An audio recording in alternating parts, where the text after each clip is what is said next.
Hello everyone.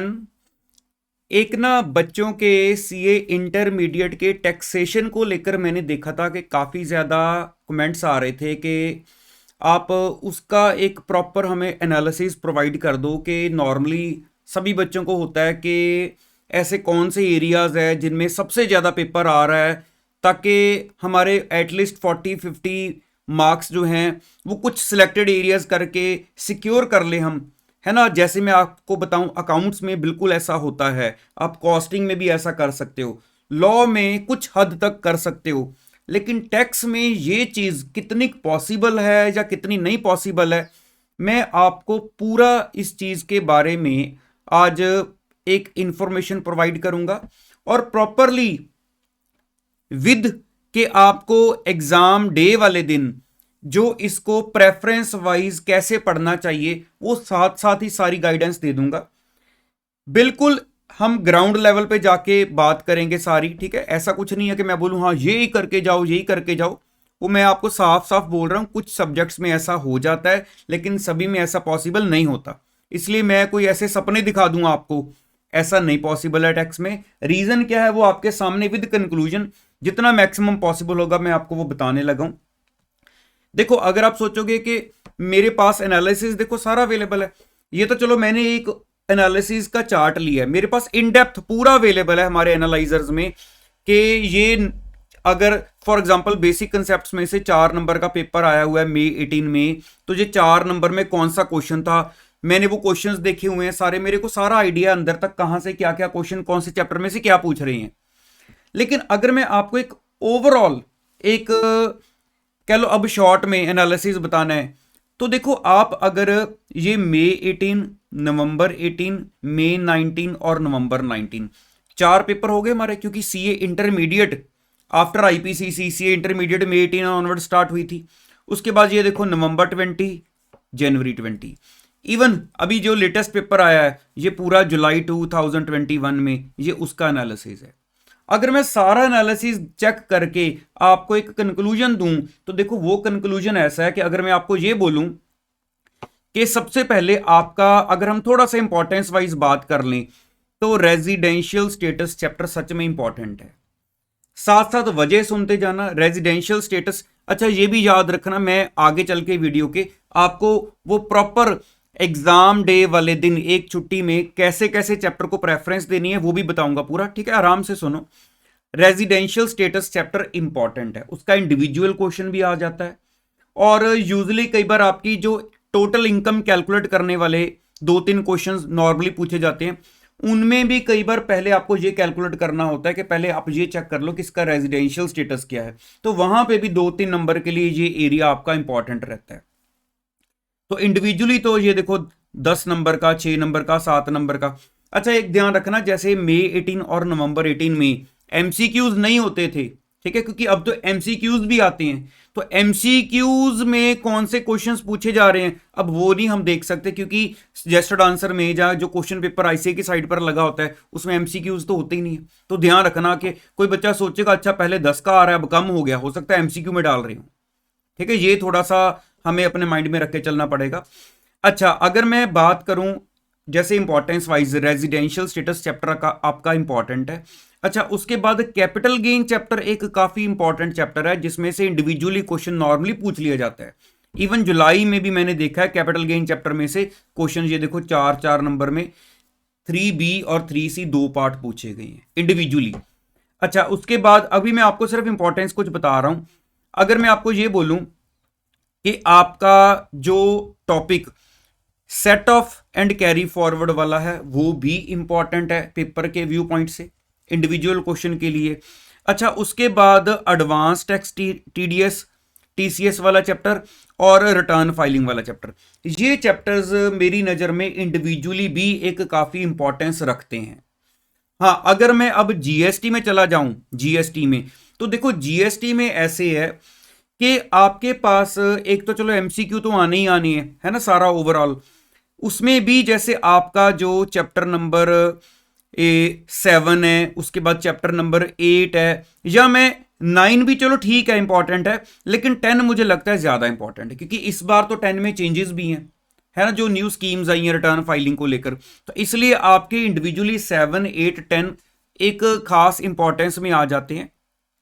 लेकिन सच बताऊं, income tax में या जीएसटी में सबसे ज्यादा मैटर है किस चीज का, कि आप वो एक दिन में इसको कैसे मैनेज करते हो। थोड़ा सा इंपॉर्टेंस का अगर मैं बोलूं, मैं उस चीज को कम इंपॉर्टेंस देना चाहूंगा, टाइम मैनेजमेंट को मैं ज्यादा इंपॉर्टेंस देना चाहूंगा। क्योंकि आपका जो जैसे कि चैप्टर 6 है, उसके साथ ही मैंने लिखा हुआ है कंप्यूटेशन ऑफ जीएसटी लायबिलिटी।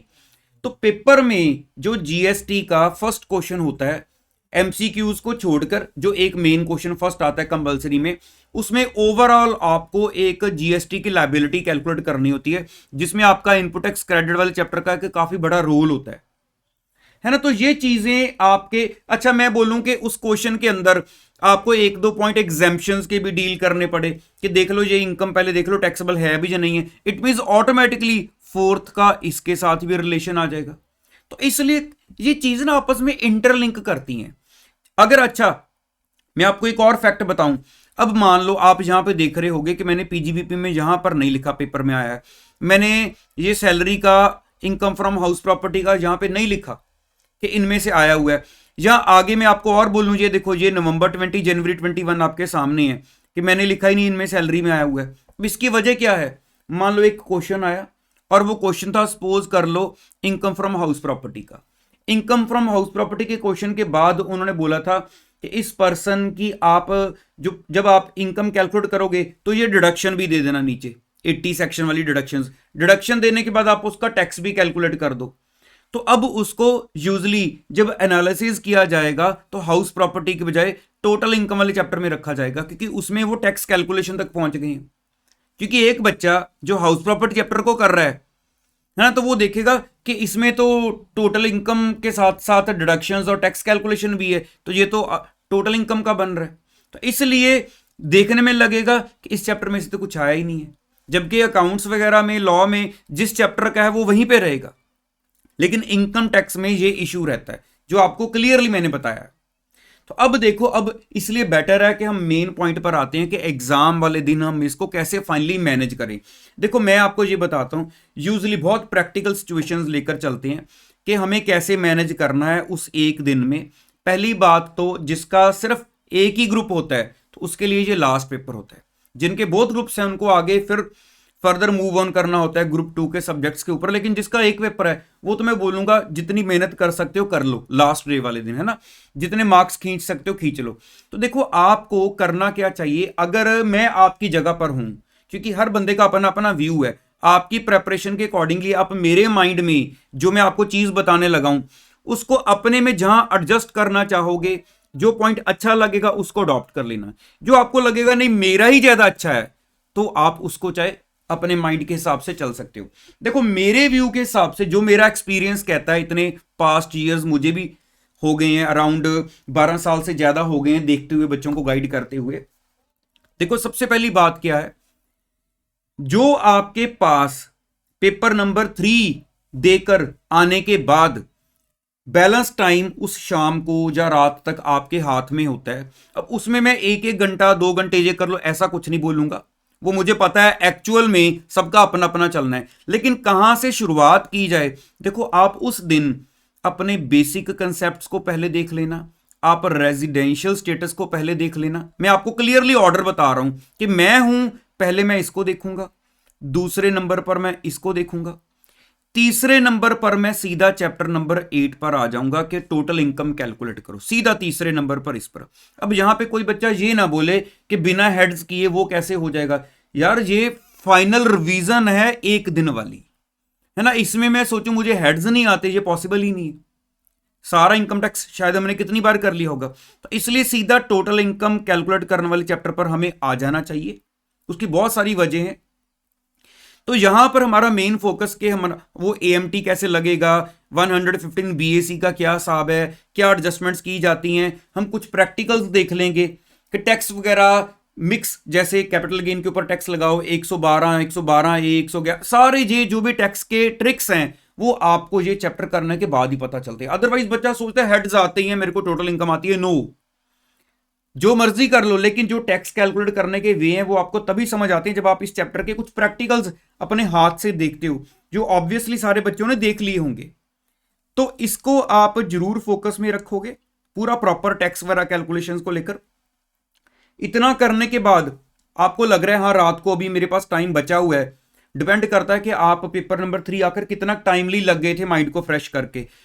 उसके बाद आप सोच सकते हो कि हाँ ठीक है, अगर 8th चैप्टर मेरा computation of total income cover हो गया है तो मैं उसके बाद 3 पर आ सकता हूं, 5 पर आ सकता हूं और 6 पर आ सकता हूं। इन 3 चैप्टर्स में थे 3, 5, 6, आप इनमें कहीं भी रह सकते हो। अगर आपने मान लो 3 कर लिया तो सुबह उठकर आप 5 और 6 पर आ जाना। आपने अगर 5 या 6 में से कोई कर लिया तो आप सुबह उठकर 3 पर आ सकते हो। तो ऐसा ये सिस्टम रहेगा, मतलब 3, 5, 6 को आप एक कैटेगरी में रख सकते हो, ठीक है। उसके बाद सुबह उठकर आपका जो मेन काम है, मतलब आपने चलो वो 3, 5, 6 का जो पेंडिंग काम था वो सुबह उठकर किया, बाकी आपका 9 और 10 तो देखो इंडिविजुअली इंपॉर्टेंट है ही है, जिसमें रिटर्न फाइलिंग वाले चैप्टर में से इंडिविजुअली क्वेश्चंस आते ही आते हैं। टीडीएस वाले में मैं कह सकता हूं कि आप लेटेस्ट एरियाज जो न्यूली सेक्शंस ऐड होते हैं, अमेंडमेंट्स आती हैं, उसके अलावा कि आपको क्या बेसिक एक वो होता है कि इतनी अमाउंट क्रॉस कर जाए तो टीडीएस काटना है, अदरवाइज नहीं काटना है, ये सारे एरियाज के लिए स्टडी मटेरियल के पीछे एक चार्ट भी लगा होता है। तो आपकी ये प्रेपरेशन लेवल के ऊपर डिपेंड करते हैं। हाँ इस बात तो जैसे टीसीएस में भी अमेंडमेंट्स हैं तो वो एरिया भी आपका इंपॉर्टेंट बन जाता है। तो इसलिए टीडीएस को सारा तो नहीं देख सकते आप इतने शॉर्ट टाइम में, लेकिन आप अपने माइंड में इतना रख के चलना कि अभी मैंने आपके हेड्स के बारे में डिस्कशन करनी है कि शाम के 5 या 6 बजे से पहले पहले आपको जो इनकम टैक्स है उसको छोड़ देना है। तो उस हिसाब से आप देखो कि सुबह उठकर आपको एडवांस टैक्स और रिटर्न फाइलिंग का भी काम देखना है, और ये खत्म करने के बाद अभी आपने डिडक्शंस को भी देखना है, और उसके बाद अभी आपने हेड्स पर भी आना है, हेड्स पर भी आना है। तो अगर आप सपोज कर लो सुबह उठकर अराउंड 10-11 बजे तक अपने ये एडवांस टैक्स प्रोविजंस बाकी सारा एरिया खत्म कर लेते हो, मतलब आप ये आइडिया रख लो अराउंड 10-11 बजे के बाद आपके पास शाम के 5-6 बजे तक सिर्फ आपका हेड्स का काम रह जाए। अब हेड्स को मैंने क्यों पीछे रखा है मैं उसको रीजन बताता हूं आपको। नॉर्मली जब आप एक बार हेड के मॉड्यूल को खोल लेते हो, आपके पास स्टडी मटेरियल का जो मॉड्यूल 2 होता है आईसीआई का, हेड्स आप एक बार घुस गए, आपके हेड्स पता नहीं लगना कि सैलरी 2 घंटे खा गई है, आपका पीजीबीपी आपका 3 घंटे खा गया है, और आप शाम तक सिर्फ 2 हेड ही करके बैठे हो। तो इसलिए मैंने हेड्स को पीछे रख दिया, क्योंकि प्रेशर रहेगा कि अब जीएसटी की बारी आने वाली है, जितना टाइम पॉसिबल है मैं हेड्स को देख लूं। ठीक है, ये बात समझ रहे हो ना, क्योंकि अगर पहले हेड पर दिल लगा के देखने बैठ गए तो आप मुझे पता है बाकी सारा काम अपना पेंडिंग कर लोगे, और वो जो चैप्टर नंबर 8 है रेजिडेंशियल स्टेटस है मुझे पहले ज्यादा जरूरी है देखनी। तो इस एक मतलब कैटेगरी वाइज आपको इनकम टैक्स को कोशिश करनी है नेक्स्ट डे शाम के 5-6 बजे तक एक बार। अगर आपको लगेगा कि मेरे कुछ एरियाज रह गया अभी भी, मैं वो देखने के बाद जीएसटी देखूंगा, तो नहीं, बेटर है आप जो एरिया रह गया उसको पोस्टपोन कर लो भी। ठीक है, पहले जीएसटी पर आ जाओ ताकि दिल को तसल्ली मिलनी शुरू हो जाए कि मैंने जीएसटी स्टार्ट कर ली है। उसके बाद जीएसटी में भी आप ऐसा रख सकते हो कि चैप्टर चलो 1 को तो मैं बोलूंगा नॉर्मली बच्चा 15-20 मिनट देगा, ये पहले दे लो, एक ही बार देख लो 1 में क्या क्या देखने वाला है आपका। उसके बाद आप चैप्टर नंबर 2 और 3 को करोगे ना, तो उसके बाद एक बार चैप्टर 6 पर आ जाना। ये तो कोशिश करो ये चैप्टर्स को इस ऑर्डर में रख लो। अब चैप्टर 6 में भी आपके पास कुछ एरियाज आपके जरूरी हैं कि मेरे को एग्जाम्पशंस के बारे में पता हो, लेकिन इतना हर बच्चे को पता होता है, सबने पढ़े होते हैं कि क्या हम फर्स्ट टाइम नहीं पढ़ रहे होंगे उस दिन। ठीक है, तो ये आपका ऑर्डर कि मैंने फर्स्ट देखा, सेकंड देखा, थर्ड देखा, फिर मैंने चैप्टर नंबर 6 को कर लिया, क्योंकि 6 के साथ यहां तक ना आपका ये कंप्यूटेशन वाला जो मेन क्वेश्चन आता है फर्स्ट, वो ऑलमोस्ट कवर हो जाता है। हाँ एग्जाम्पशन की जरूर उसमें कहीं जरूरत पड़ सकती है, लेकिन हम एग्जाम्पशन को जरा बाद में रखेंगे। ठीक है, अब उसके बाद आप कैसे चैप्टर्स को रख सकते हो, देखो आपका नॉर्मली जो चैप्टर नंबर 5 है उसके कुछ एरियाज आपके चैप्टर 8 के साथ रिलेट कर जाते हैं। ठीक है, कि वो इनवॉइस वगैरह वाले कुछ एरियाज, मैं सारे नहीं कह रहा हूं लेकिन कुछ एरियाज, तो इसलिए आप रख सकते हो कि जब आपने चैप्टर 8 को रिवाइज करना है तो उसके साथ साथ आप 5 और 8 को रिवाइज कर लो एक साइड पे रख के। ठीक है, हाँ बाकी आपका जो चैप्टर 7 है, 9 है, 10 है, मतलब आप 6 के बाद चाहे 7, 9, 10 पर आ जाओ, बाकी जो आपका काम बचेगा 5, 8 और 4 इनको लास्ट में रख लो, इनको आप लास्ट में रख सकते हो। तो इस हिसाब से जीएसटी का 5-6 बजे से लेकर शाम के, और आपको रात तक ये प्लान करके चलना है कि मैंने मान लो अगर उस दिन जिस दिन छुट्टी चल रही है, मॉर्निंग को मेरा टैक्स का पेपर है, मान लो मैंने ये भी कर लिया, मैंने ये भी कर लिया, रात को मैंने ये भी कर लिया, क्योंकि आपको ये सोचकर चलना पड़ेगा, एक तो लास्ट पेपर है ना, अगर मान लो 2 घंटे ज्यादा जाग भी लिए तो बस इतना को हो जाए कि मैं पेपर में जाके कंफ्यूज ना हो जाऊं, इतनी भी नींद ना लूं, बस ये ध्यान रखना है। बाकी थोड़ी कम कर लो चलेगा, लास्ट पेपर है, चार्ज होता है बंदा के अब बस बाकी 3 पेपर में अगर कोई कसर रह गई है तो इसमें पूरी करनी है। तो अगर हम रात को सोने से पहले हमारा चैप्टर नंबर 1 2 3 उसके बाद 6 एटलीस्ट आप एक चैप्टर और देख लो। अगर मैं सजेस्ट करूं तो आप कम से कम चलो रिटर्न वाला देख सकते हो इस बार, उसमें काफी खास इंपॉर्टेंट अमेंडमेंट्स हैं इस बार तो एग्जाम के लिए। तो बाकी फिर भी देखो शेड्यूल तो टाइट रहेगा ही रहेगा, सुबह उठकर आपको टाइमली उठोगे तो बाकी आप आराम से देख पाओगे। तो इस हिसाब से आप थोड़ा टैक्स का टारगेट लेके चलो। हाँ, मैं वो नहीं सजेस्ट करूंगा कि एक एक घंटे का प्लान बना के चलो, आपको पता होना चाहिए कि इतने बजे तक मैंने इस चीज को छोड़ना है। जैसे मैंने हेड को इंडिविजुअली थोड़ी पता आधा घंटा सैलरी, ऐसा नहीं यार, हो सकता है किसी बच्चे का सैलरी का हेड पहले ही अच्छा हो, उसको पता हो, वो सोचे कि चलो सैलरी हाउस प्रॉपर्टी मेरा ठीक है, मेरे को इतनी रिकॉलिंग की जरूरत नहीं है, मैं वही टाइम अपना कैपिटल गेन या पीजीबीपी पर दे लेता हूं। ये आपकी अपने ऊपर डिपेंड करता है, ठीक है। ऐसा कहना रॉन्ग होगा, जी आपके माइंड में एक गलत सिचुएशन ऐड कर दूं, वो वाली बात हो जाएगी। तो आई होप अभी आपको काफी ज्यादा इस पॉइंट को लेकर जितना देखो जो एक जेन्युइनली पॉसिबल था वो मैंने आपको बता दिया। बाकी फिर भी आपके माइंड में कोई क्वेरी है आप मेरे से श्योरली कमेंट बॉक्स में पूछो, मैं आपको साथ ही रिप्लाई कर दूंगा। हाँ, बाकी अभी आपके मैं अकाउंट्स का भी, कॉस्टिंग का गगन मैम ने डाल दिया था, अकाउंट्स का और लॉ का भी मैं आपको एक प्रॉपर एनालिसिस दे दूंगा, ताकि ग्रुप 1 के बाद फिर मैं ग्रुप 2 के सारे एनालिसिस आपको देना शुरू कर दूंगा। तो चलिए, ऑल द बेस्ट, घबराना नहीं है, मैं रोज अवेलेबल रहूंगा यूट्यूब पर, रोज आपको चार्ज करूंगा। तो बस पेपर को दिल लगा के पूरा फोकस के साथ 3 घंटे में जो मैक्सिमम आप अपनी आउटपुट में कर सकते हो, बेस्ट वे में पेपर को अटेम्प्ट कर सकते हो, वो करना है, ठीक है। चलिए।